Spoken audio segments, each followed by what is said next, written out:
As a parent and grandparent myself, my heart and my support are with the Trawick family. No parent wants to outlive their children.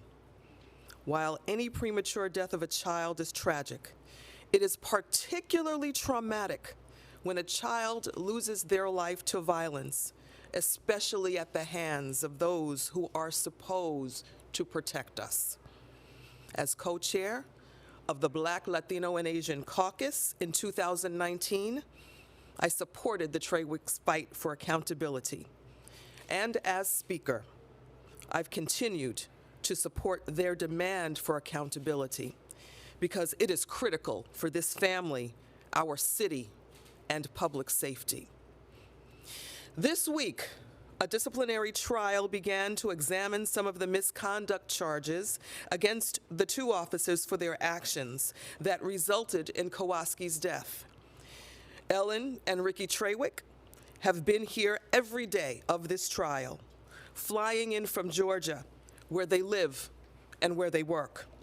No family should have to wait 4 years and be forced to fight for some semblance of accountability for the killing of their loved one.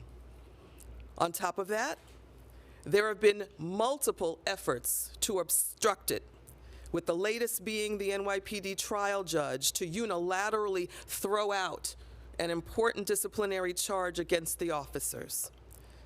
But this was already substantiated by the CCRB, our Civilian Oversight Board for Police Misconduct.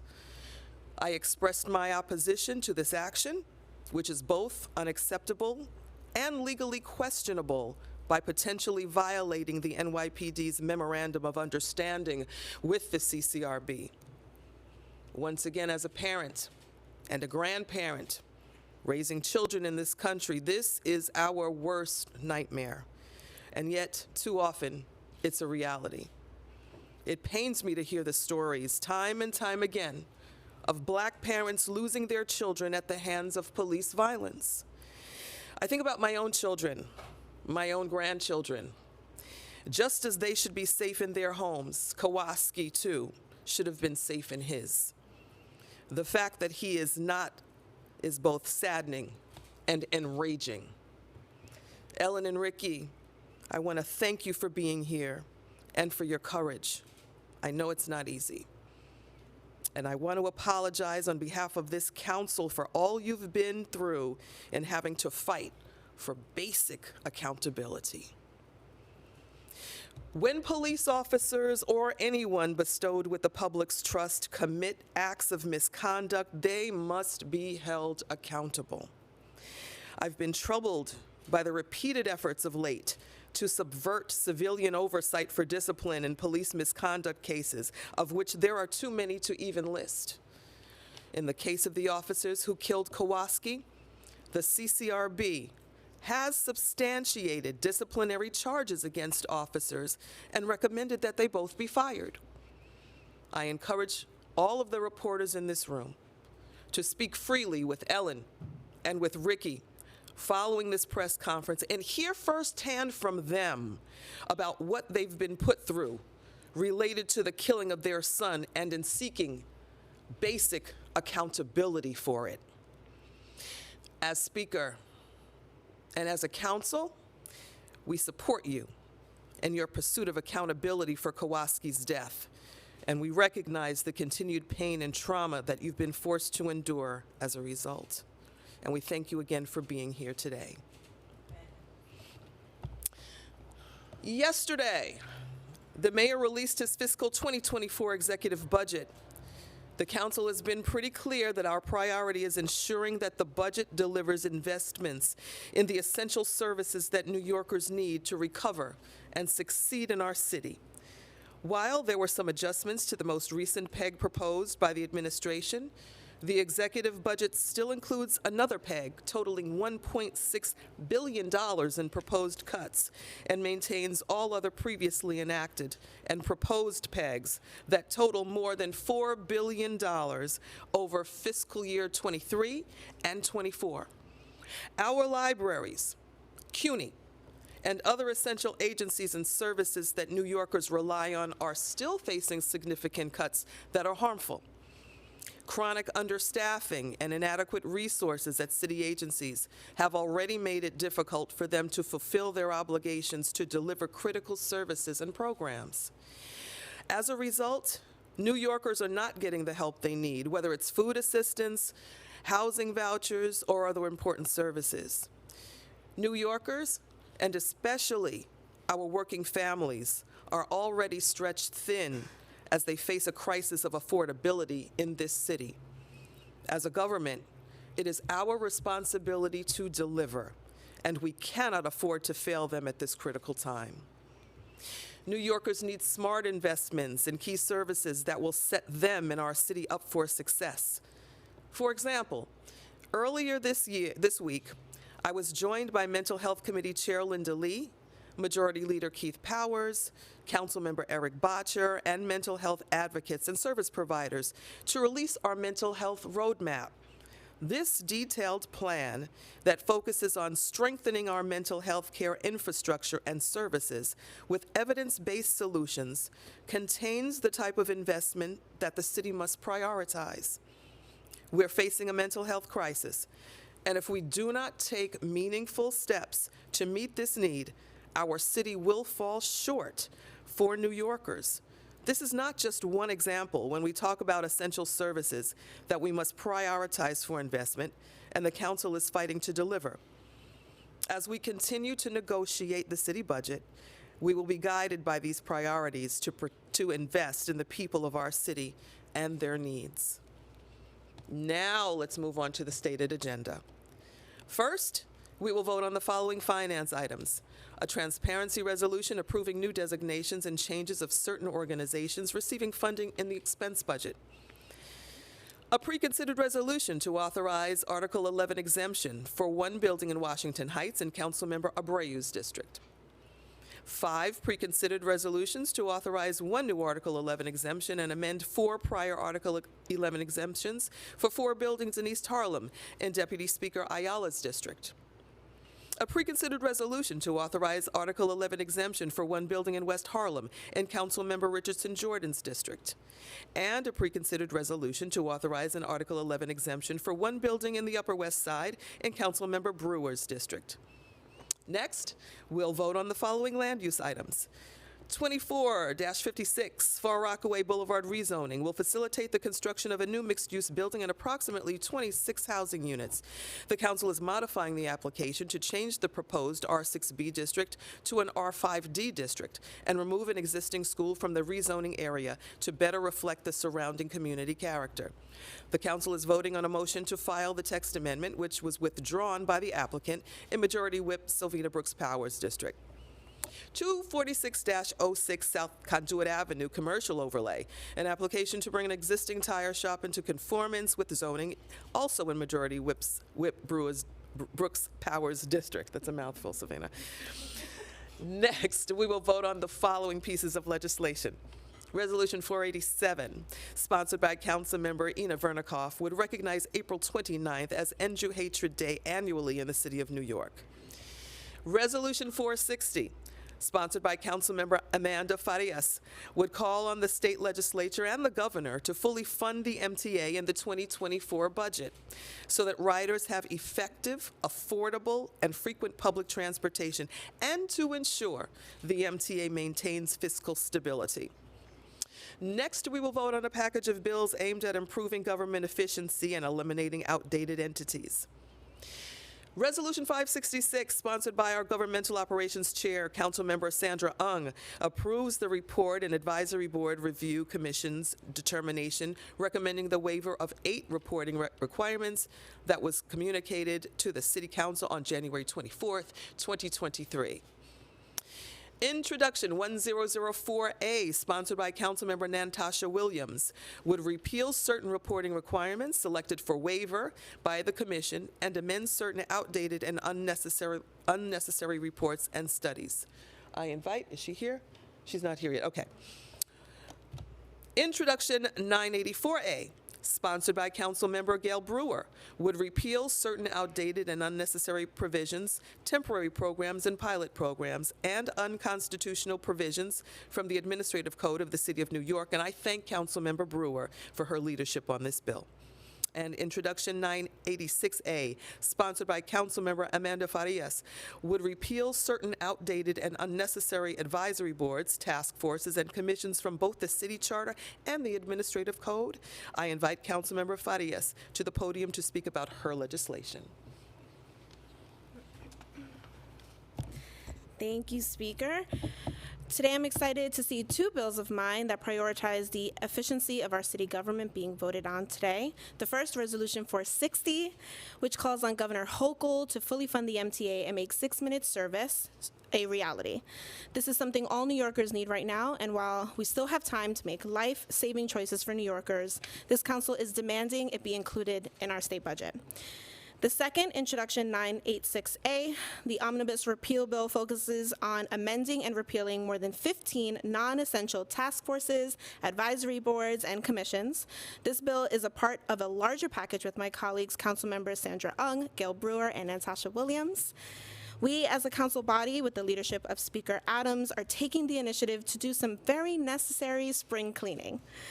It's long overdue to remove items that are outdated and no longer serving a purpose. Removing completed task forces, duplicate efforts by agencies, rules that are already commonplace, and expired commissions definitely need to go to ensure efficiency in our admin code and our city charter. Thank you to Speaker Adams for your leadership on this, the council's legislative division, and thank you to council members Ung, Brewer, and Williams for your collaboration on this important legislative package. Thank you. Thank you, Councilmember Farias.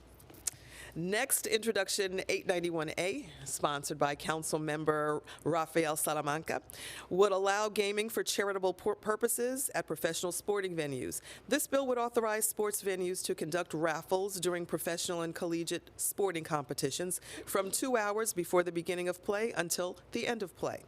Venues like Yankee Stadium and Citi Field would be able to host gaming when operated by an authorized charitable organization. I invite Councilmember Salamanca to come forward and speak about his legislation.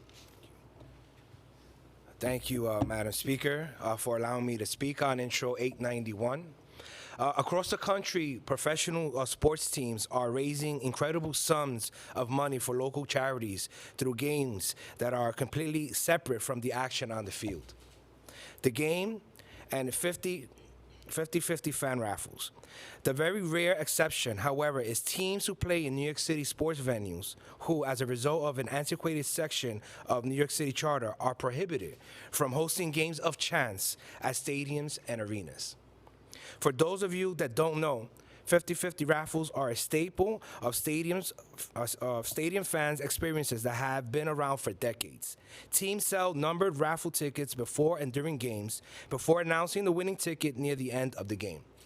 While 50% of the proceeds go to winning fans, the other 50% goes to a far more meaningful purpose, a local charity of the team's choice.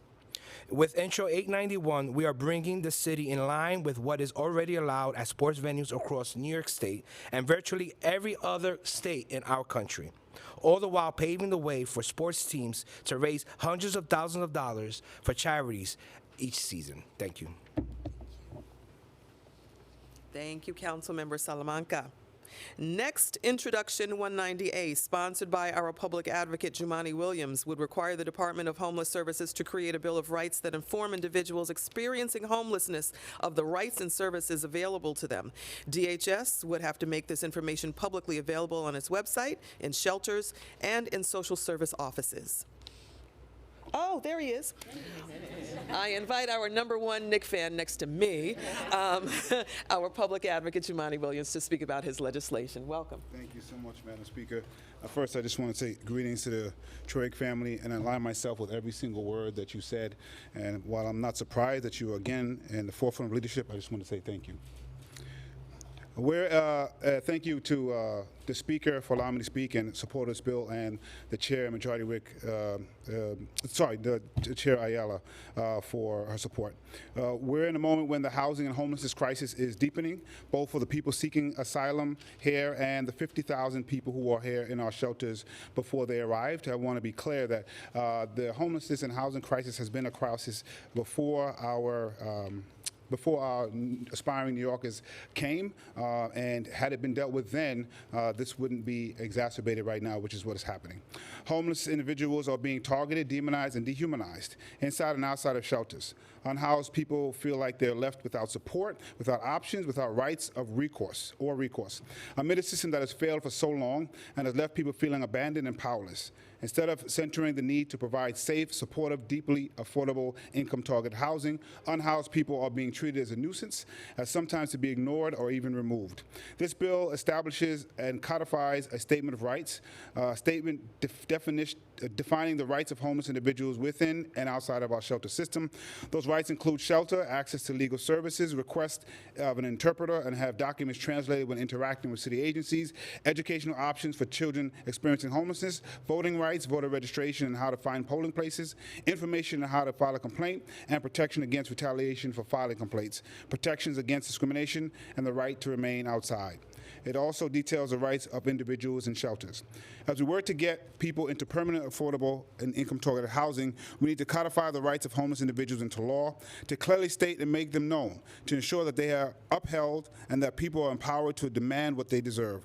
While these standards are present in agency rules and other city agencies and guidances, the legislation synthesizes them into a single declaration. Aggregating, codifying, distributing, and publicizing these rights will help to ensure they are upheld and empower homeless individuals and New Yorkers to self-advocate if these rights are violated. Thank you again to the Speaker, to Chair, and to the body. Thank you, Public Advocate. I didn't wear my orange today only because, anyway, I did wear my blue. Got it. All right. Introduction 704A, sponsored by Councilmember Sean Abreu, would provide landlords with the option to receive rental assistance payments like city FEPS via an electronic transfer to their bank accounts. I invite Councilmember Abreu to come to the podium and speak about his bill. Thank you, Madam Speaker. Imagine you did nothing wrong, you worked hard to make ends meet and maintain your obligations, and you still find yourself in housing court defending yourself against an eviction notice. This is not some hypothetical scenario. This nightmare is a living, breathing reality for thousands of tenants who fail to receive their rental assistance payments from the city. The bill the council will pass today automates rental assistance checks from the HRA, addressing this crisis head on. The city is now mandated by law, or will be mandated by law at the end of this dated, to allow landlords to opt into an instant electronic delivery of rental assistance benefits with an online record of receipts that is clear as day. It's incredible that it's taking us this long for the city to provide electronic payments directly to landlords. This helps out tenants, it helps out landlords, it helps the city save money on our rental, on our shelter system, alleviating the shelter system. And as we heard in our hearing on this bill, rental assistance checks have been sent to the wrong addresses on multiple occasions, putting our tenants at risk of displacement solely due to government inefficiencies. These missed or delayed payments are preventable errors that are dire consequences for families receiving housing assistance. I am thrilled that we are taking action to keep tenants where they belong, safely in their homes. Thank you again, Madam Speaker, Deputy Speaker Ayala, and my colleagues for the support. I look forward to today's passage. Ooh, you got applause from your colleagues. I heard murmurings that someone, a veteran colleague whose name I won't mention, wished that it was his bill. It's so good. It's a good one. Okay. Next, Introduction 273B, sponsored by Councilmember Mercedes Narcisse, would require NYPD officers to be trained to recognize and respond to individuals with autism spectrum disorder. The training would be incorporated as part of a new recruits academy process, and all uniformed members would receive the training on a biennial basis. I invite Councilmember Narcisse to come to the podium and speak about her bill. Thank you, Madam Speaker. Thank you. Thank you. First, I want to say sorry for what's going on in your life. It's difficult as a mom and a nurse for over 3 decades.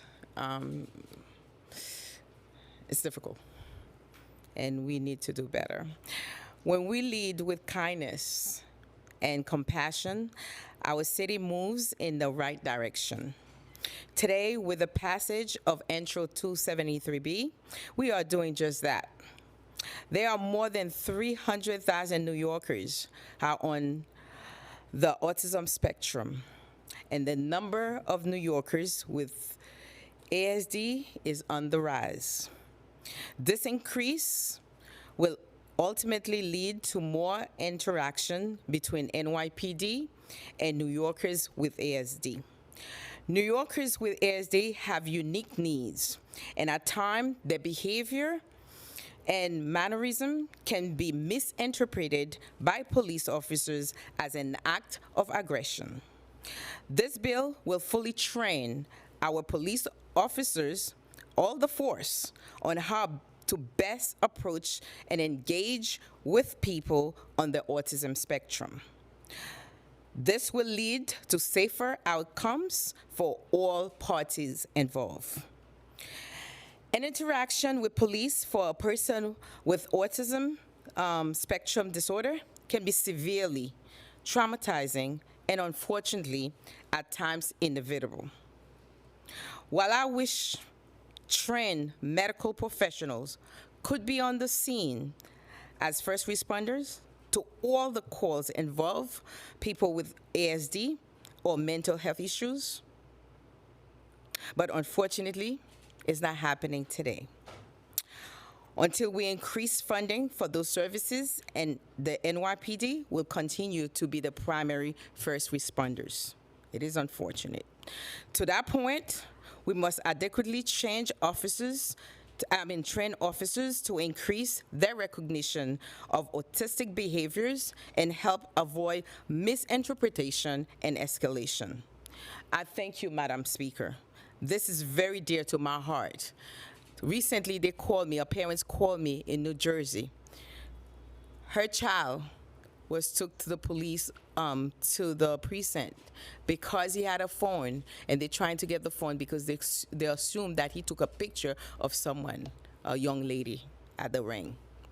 So this bill, and the mother called me and said for me to encourage, to go in Jersey and encourage my colleagues. So, Madam Speaker, again, thank you, and all my colleagues who supported this measure, including Councilwoman Camilla Hanks, Council Member Dolly Mealy.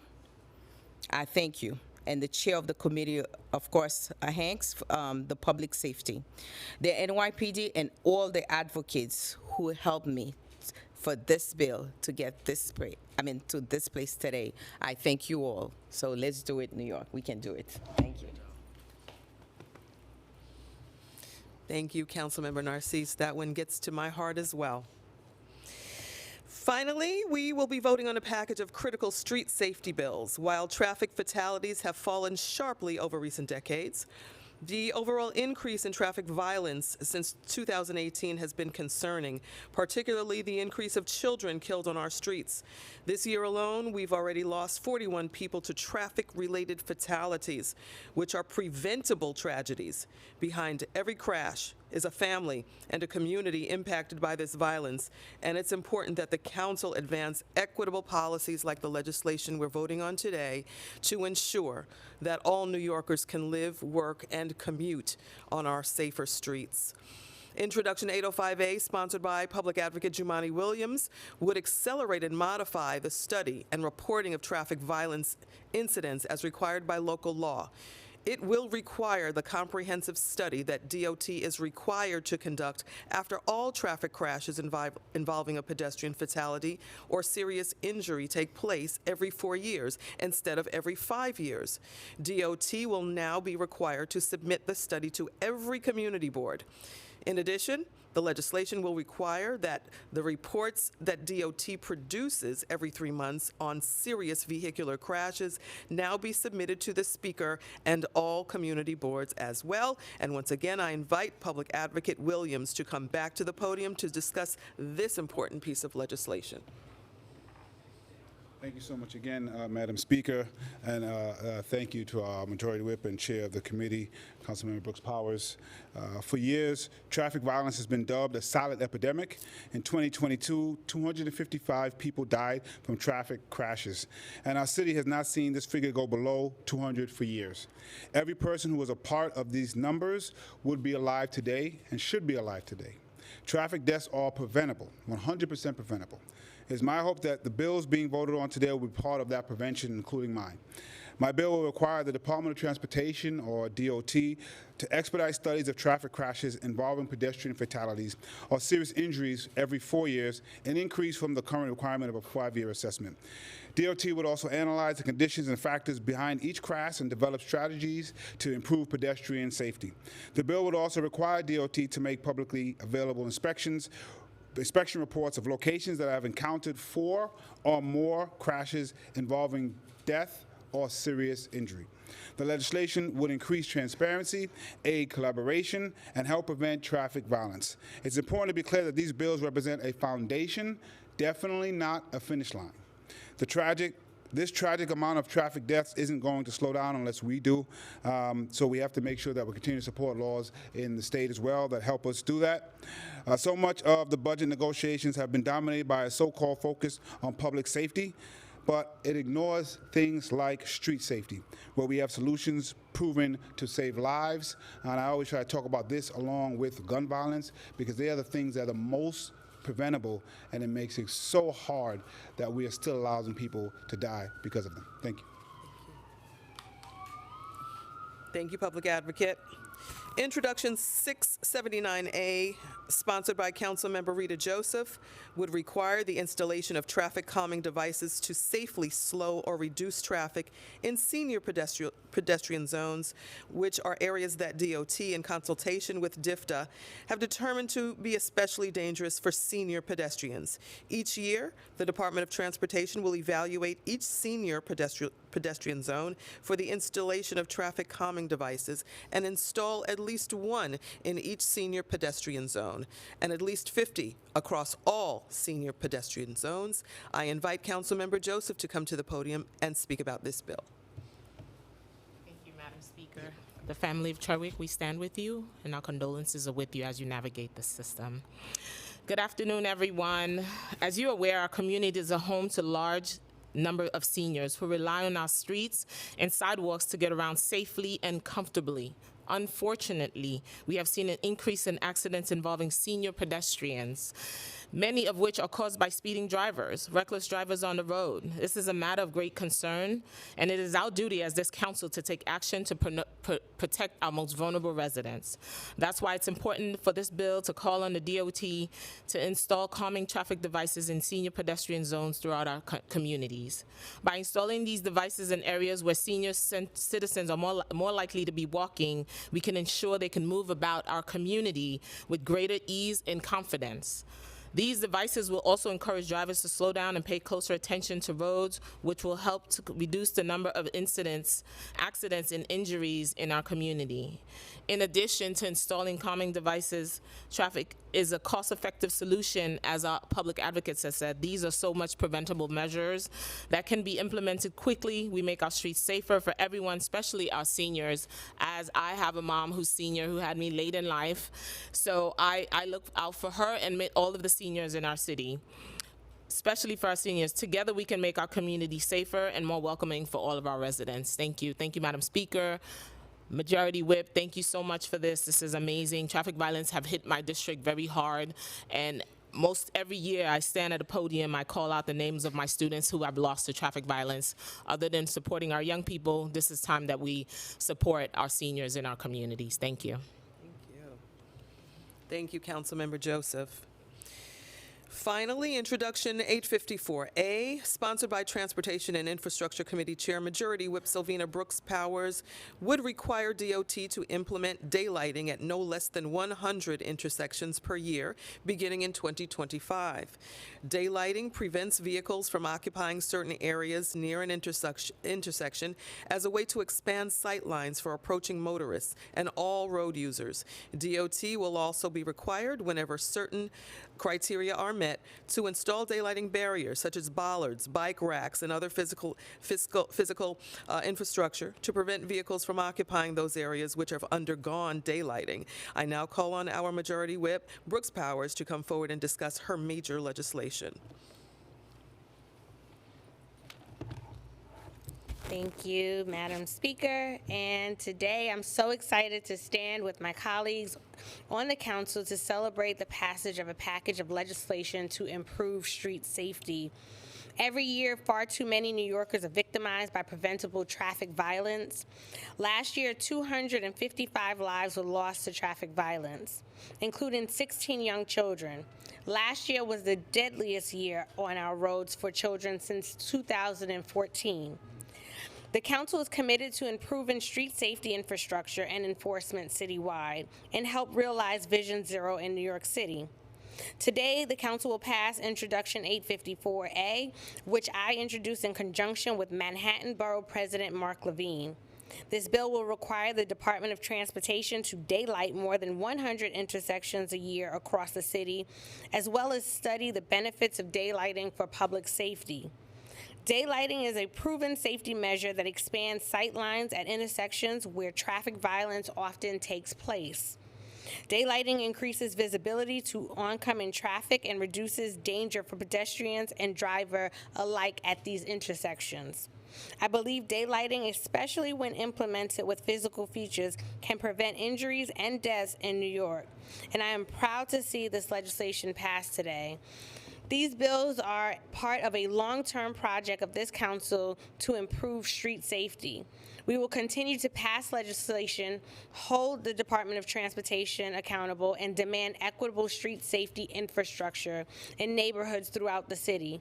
I thank Speaker Adams and my colleagues for their partnership, and of course the Speaker for her leadership, especially on this crucial issue. And I look forward to seeing these bills become law. Thank you. Thank you very much, Majority Whip. That concludes our stated agenda.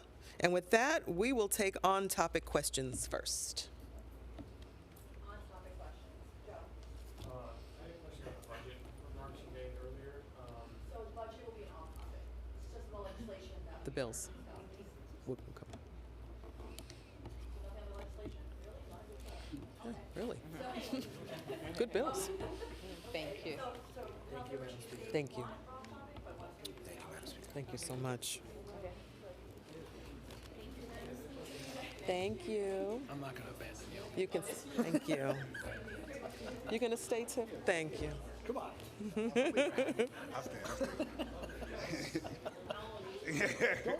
We got your back. We got your back. Come on.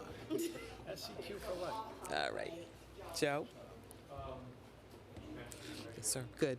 Quick question just about your budget comments. Yep. The budget the mayor released yesterday was balanced. So I'm wondering where you think the money should come from to fund some of the things you think are left in the deficit. Well, you mentioned a balanced budget. We're going to be negotiating with the mayor around those essential services that we see are in dire need for the people in the city of New York. We are going to talk a lot about the pegs that are existing that are devastating to a lot of different spaces, particularly to the agencies that deliver the critical services that we need and are certainly not functioning at a level that they need to function at. And you know this, it's because they lack staffing right now. So many holes are there, adequate support, and we can't afford to continue with the cuts. So we are going to negotiate around those issues, and we believe that we will be negotiating in good faith, and we'll see where we end up over the next month and a half or so. Just a quick follow-up. The Citizens Budget Commission came out with a report saying that most of the elements of the pegs that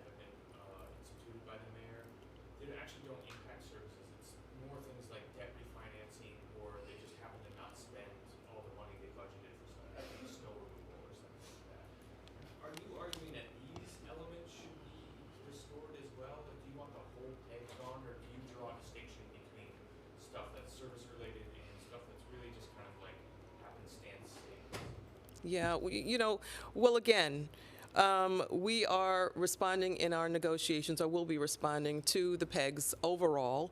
We're going to take a look at, once again, in the spaces where the administration says that the PEG was one thing and maybe something else. We're going to get to the bottom of that as well in the negotiation. So it's not necessarily the fact that we dispute where these PEGs are taken from. What we're going to be working with, though, will be the deficit caused by the PEGs that are in place. So all of those things will be determined over the next few weeks in our negotiations.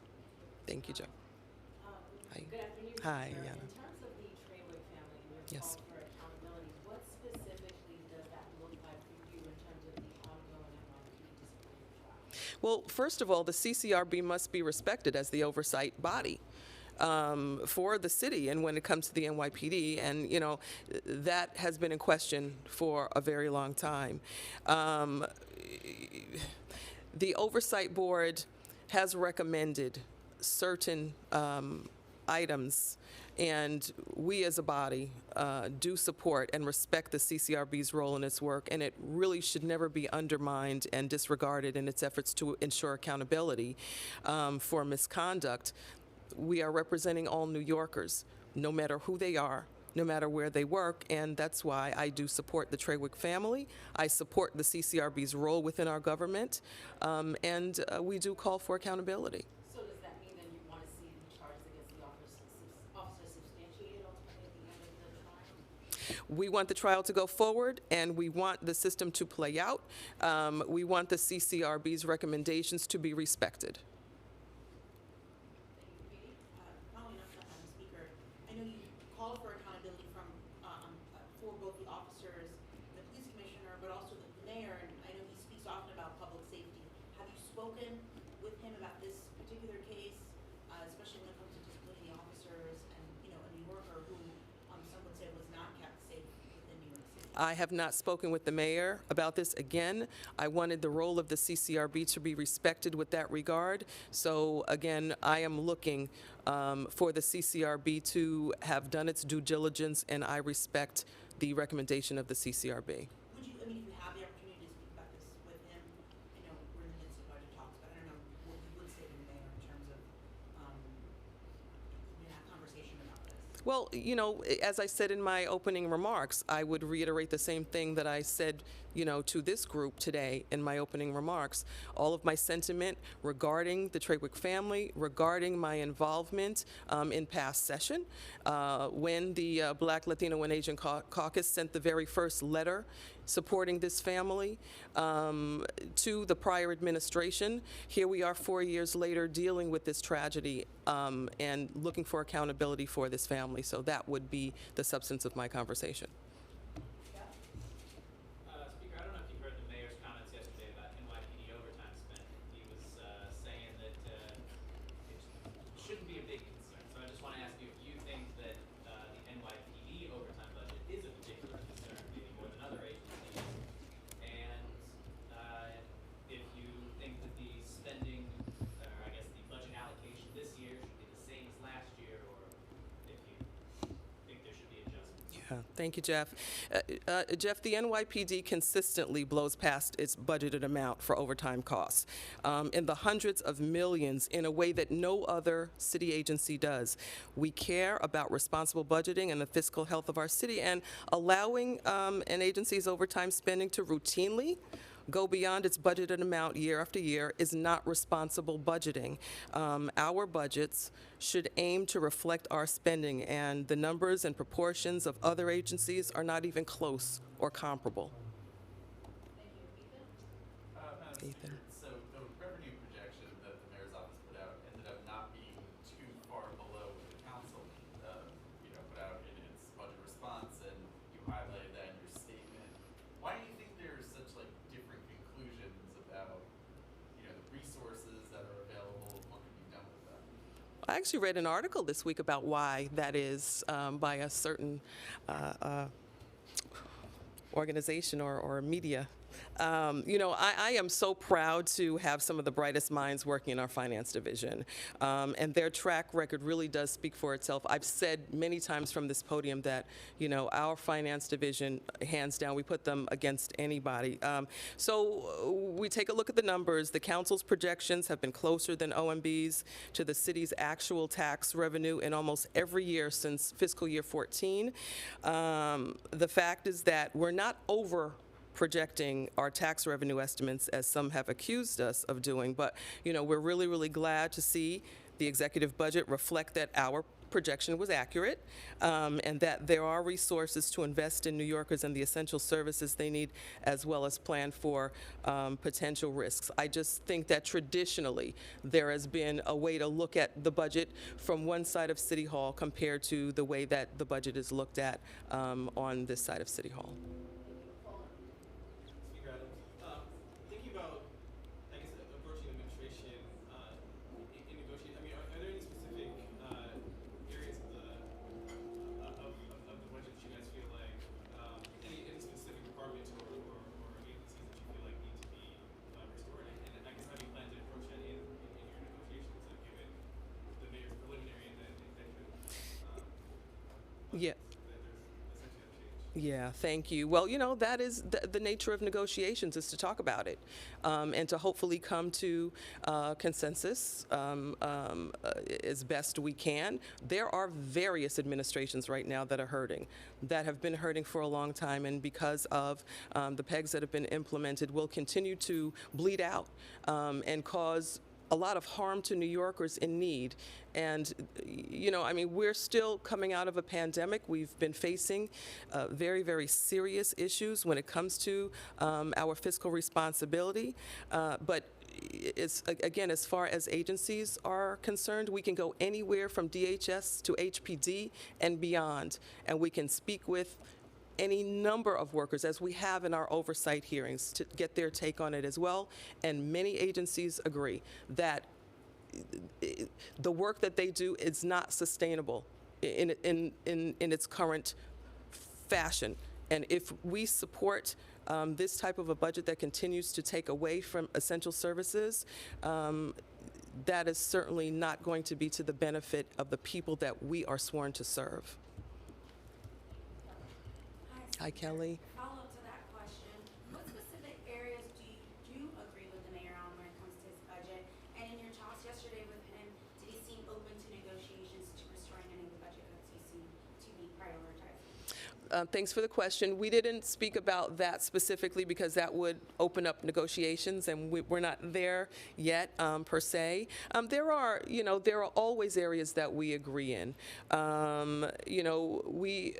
I guess the top issue that we agree with would have to do with the issue that New York needs help, substantial help from our state and federal partners when it comes to funding for asylum seekers and the work that we have around the influx of asylum seekers, albeit a condition that we were in prior to the influx and the high numbers of asylum seekers. We were, quite frankly, in a very, very bad place for housing for New Yorkers. Since then, this has become a crisis for New York, and I wholeheartedly agree with the mayor, with the administration, that our federal partners must be that. They must be partners with New York. New York happily is a sanctuary city, but the way that this has been handled, pretty much in absentia, as far as the federal government is concerned and our federal partners, that has to change. And on that, we are definitely aligned. Thanks, Kelly. Thanks, everybody. Speaker, are you going to the Met Gala on Monday? That's good. Let's go, Met.